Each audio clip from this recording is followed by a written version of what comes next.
A sementinha que não queria brotar. Sniff, sniff! Quem está aí? Nonô sentiu algo estranho quando ouviu aquela vozinha saindo de dentro da terra, bem perto dos seus pés, sujos e descalços. Aqui, próximo do formigueiro. Uai, onde está o formigueiro? Indagou curioso. Aqui, olhe para esse buraquinho, no monte de terra atrás de você. Perto do seu calcanhar esquerdo, respondeu a vozinha, quase sumida. Acho que já sei, falou o menino, localizando o formigueiro e pondo-se de cócoras para ouvir melhor. Aqui mesmo, mas você não vai poder me ver. Só pode me ouvir, porque estou escondida. Credo, quem é você? E por que está escondida? Sou uma semente com medo, respondeu a vozinha, sufocada. Medo de quê? Indagou o menino, que vivia livre e solto naquele quintal gostoso da sua casa. Tem medo das formigas? Não só de formigas, estou com medo de brotar. Assim como? Por causa dos frangos? Perguntou intrigado o guri. Só deles não, repetiu a sementinha. Tô com medo das coisas que andei escutando. Que coisas? Indagou o garoto, deitando-se no chão para ouvir melhor. Ouvi dizer que os homens andam tacando fogo nas matas, acabando com as florestas. Não, sementinha, assim não. Pare de chorar, implorou o menino. E o que mais você ouviu? Ouvi também dizer que com isso estão acabando com as florestas inteiras. Querem a terra para fazer pasto para gado. Tem mais boi e vaca que gente na terra, sabia? Eu já desconfiava. Tem muito mesmo, concordou o garoto. Mas não entendo por que você chora tanto se estamos tão longe da floresta. Como se isso fosse consolo. Sniff, sniff, reclamou aquele grãozinho de vida debulhando-se em lágrimas. Estou falando que as florestas estão longe daqui, amiga, Nonô disse, alto e bom som, já um pouco irritado com tanto choro. E daí? Somos uma família, ora. Todas as árvores são parentes uma das outras. Não sabia? Sniff, sniff. Tem razão, mas que árvore você será quando crescer? Indagou o menino, tentando mudar de assunto. Sei lá, pior se eu for um jacarandá, pinho, sucupira, cerejeira ou coisa assim. São as preferidas dos madeireiros. E quem são os madeireiros? Perguntou muito curioso o menino. São homens pagos pelos fazendeiros para prepararem os tais pastos para gado, informou emocionada a sementinha. Acabam com a mata, querem vender nossa madeira para construir casa, fabricar móveis e etc. Puxa, como você sabe de coisas assim tão pequenininha? Admirou-se Nonô. Entre nós, vegetais, existe uma rede de informação. Um passa a notícia para o outro rapidamente, explicou o pequeno embrião de árvore.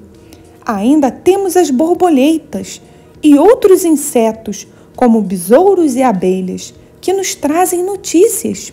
Olha só, aqui tem ipê roxo, pé de laranja, abacate, goiaba para fazer goiabada. Você precisa sair do buraco, sementinha, implorou Nonô. Aqui não tem fazendeiro malvado para lhe queimar viva, nem madeireiro para derrubar árvores. Mas pode ter muito agrotóxico. O que é isso? Indagou Nonô, sem compreender a nova questão. Menino de roça que não conhecia o produto. Dizem que é para evitar pragas na plantação, do tipo dessas formigas que estão por aí e outros insetos. Mas uma quantidade grande envenena plantas e pessoas como você. Puxa vida, Ô sementinha que sabe de coisa sou. Agora fica aí nesse buraco escuro e seco sou. Ora, mas para saber o que você é, precisa nascer. Aí é que eu fico apavorada. E se for uma semente transgênica? O quê? Semente o quê? Transgênica.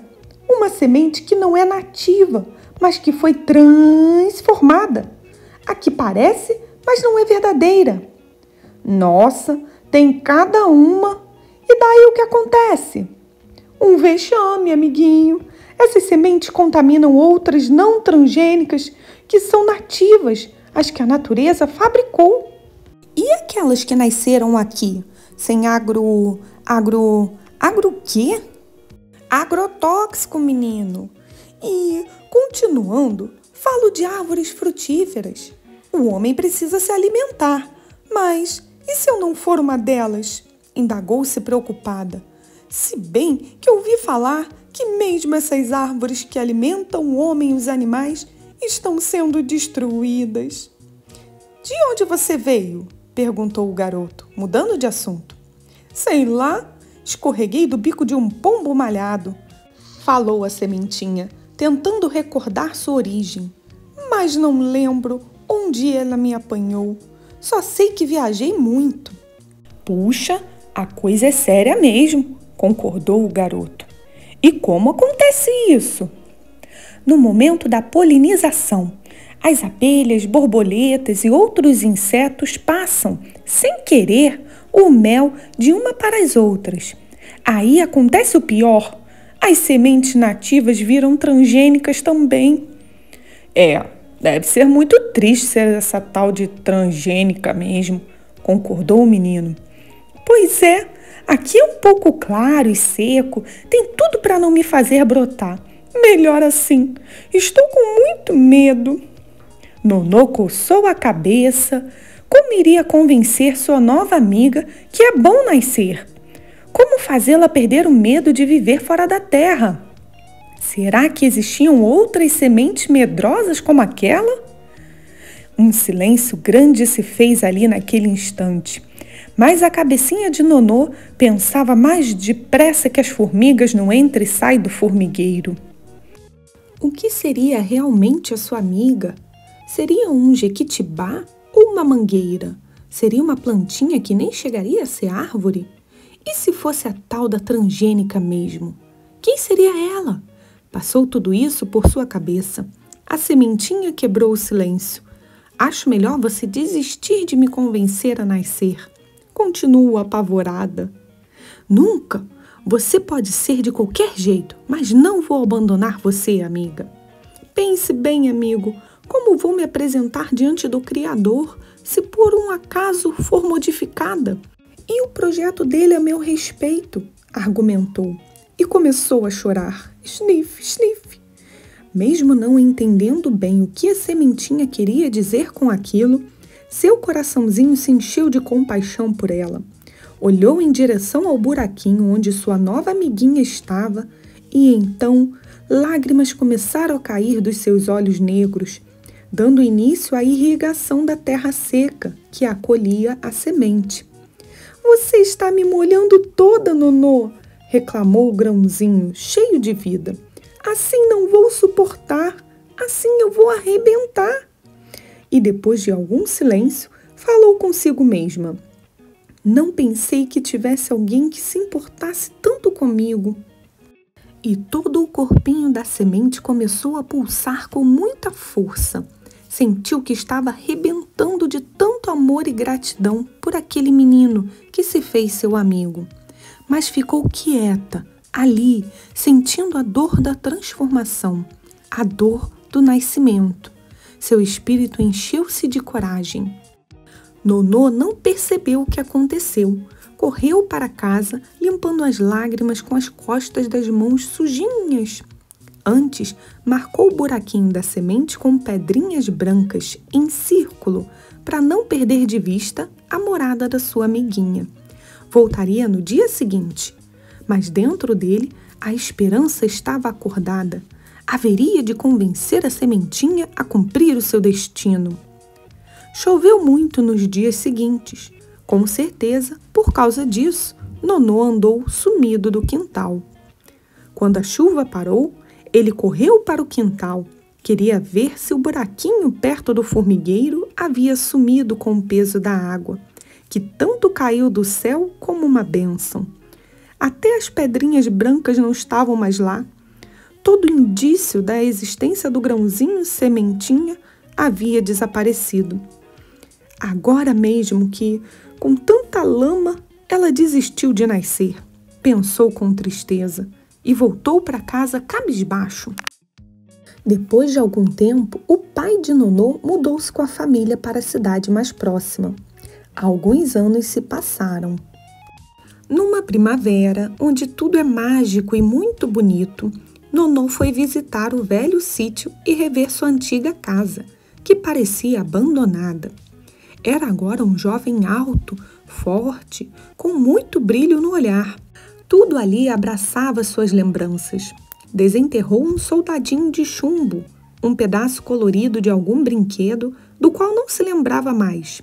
Encontrou uma bola rasgada, caminhou pelo pomar comendo uma fruta aqui, outra ali. De repente, ele se viu diante da coisa mais linda que ele já havia visto até então. Uma árvore de galhos marrom escuros, finos, sinuosos, fartos, desenhando a vida com um movimento leve ao sopro do vento. "Nossa, que belezura!" exclamou Nonô. Ele viu um tronco pequeno, quase rente à terra, de onde saíam muitos galhos, cobertos de flores brancas e rosadas. Esses galhos se elevavam até aos céus, quase 2 metros de comprimento. Era como se estivesse abrindo um enorme buquê em pencas.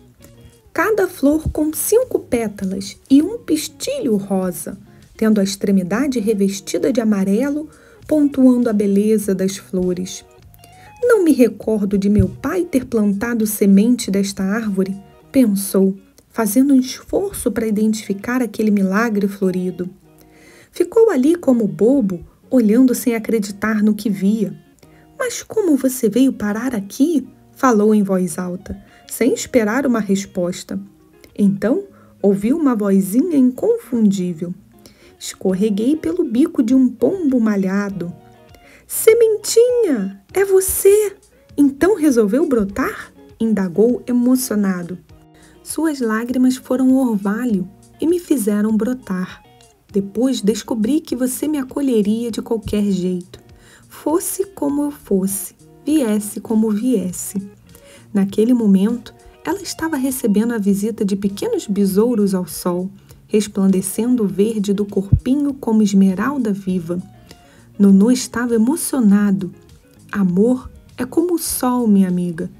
Aí se deu conta de que não estava falando mais com uma sementinha medrosa, mas com uma linda e corajosa árvore. "Como posso chamá-la agora?" "Pode me chamar de cerejeira.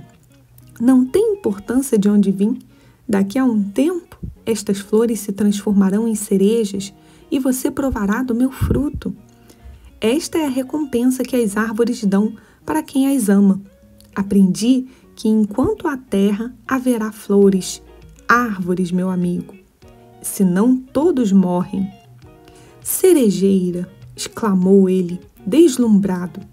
Lembrou-se de que com cerejas se faz geleias, sucos, doces, uma festa.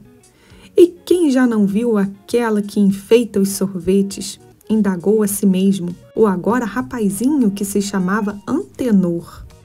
E completou: "Estou orgulhoso de você, amiga." A cerejeira balançou seus galhos em sinal de alegria. Com isso, espantou alguns pássaros e borboletas que se deleitavam em suas ramas floridas e deixou cair algumas das suas belas flores rosadas, enfeitando o chão. Enquanto estava por perto, Nonô continuou a visitar sua amiga, deliciando-se com suas flores e frutos, com aquele seu perfume tão doce. Em qualquer lugar onde fosse, ela estaria ali, dentro dele, enfeitando suas lembranças, perfumando seus sonhos, mesmo se migrasse para outro país ou mesmo para o outro lado da vida.